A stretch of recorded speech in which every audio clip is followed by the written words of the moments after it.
Hello, okay, we're on. Now I'm here with Cecilia and Zenda in Carlingford on day one of the 2022 Sydney Edible Garden Trail. So I just thought we'd have a quick chat to see about, how they got into edible gardening, the community aspect of it. So over to you, Cecilia. So tell us. Zenda, tell me, how did you get into permaculture?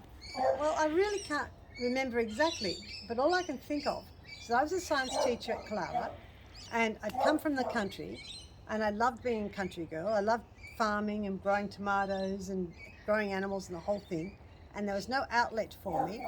And maybe the other science teachers had mentioned about permaculture, and I went to the permaculture meetings at Lindfield because that was fairly easy for me to get to. And I realised there's a whole group of people who loved growing all the foodstuffs that I loved growing and had a plan for it. I loved the plan aspect of it. Just loved how you had the circles and the plan and all of that. Yeah. How did you get into it? Well, I was gardening as a child. It was a Sunday afternoon activity, family activity in England, so obviously very different from here. But when I arrived in the early 90s, I picked up a Bill Mollison book. Not very accessible, but in that round about that time, and then The great big Bible? No, the little one. Okay. And then a few years later, there was a meeting down at one of the schools, and I just joined from there. And I just love the community aspect of it. For me, that's the biggest thing, is making connection, swapping edibles, talking about growing, exchanging information, and all those sorts of things are just what I love.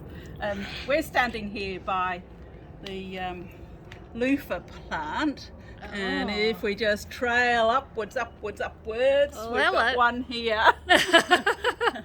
That's bigger than Cecilia's head. Yes, and we come back down through the passion fruit, and one fell off this morning. So, and this is in the front garden. So I love having permaculture in the front garden. Yeah. Now you've got a few things in your front garden, because this is just a fraction of it. Well, let's just look locally, very locally. I've got green jelly plant, and I'm going to do a demo of making green grass jelly. It has a number of names. Perfect.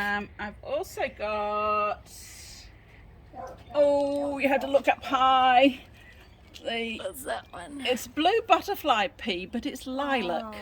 that's And pretty. you can get the water to change. Oh, hang on, here's one lower down. Oh, You can what? get- and there's a seed pod by it too. Oh, look at that. Now, I'm going to tell you its scientific name.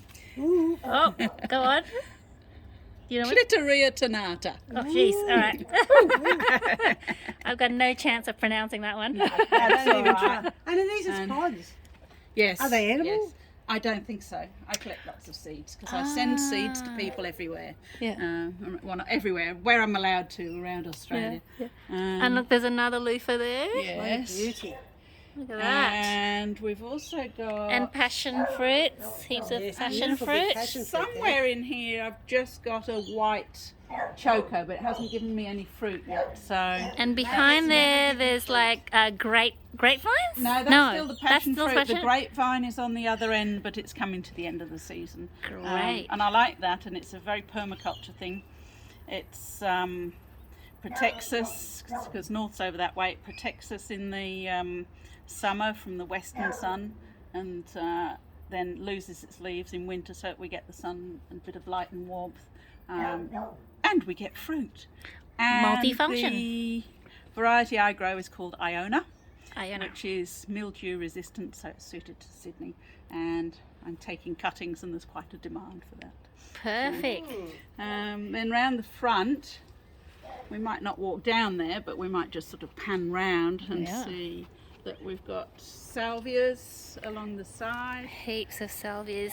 Now, why do you grow salvias? Oh, the bees, that salvia in particular.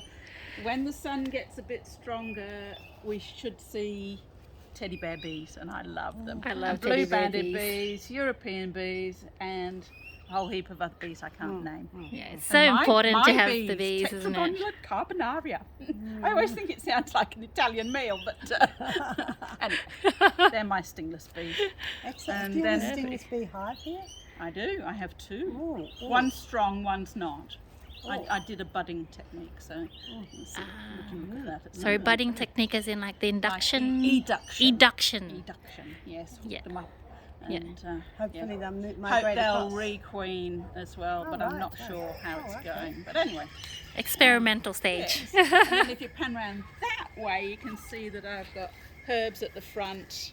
It is a Now- book library, but There's a little library there it's going next to become to a the seed post. exchange. Yeah. So yeah, that's Perfect. That's about my front garden. Awesome. So we're about to wrap up. So if anybody wants to find out more about permaculture, now I know you belong to at least 2 permaculture group. Permaculture Sydney North and Permaculture Sydney West. Perfect. And they both have what, regular meetings, I Yes, suppose. first Yeah. and third Mondays, depending on which one. Awesome. So I guess the best thing to do is check out their website. Yes, very easy to find. Yep. Come up, join, drop into a meeting, and yeah, see how you go. All right. Awesome. Thank you very much. Thank you, Nita. Bye.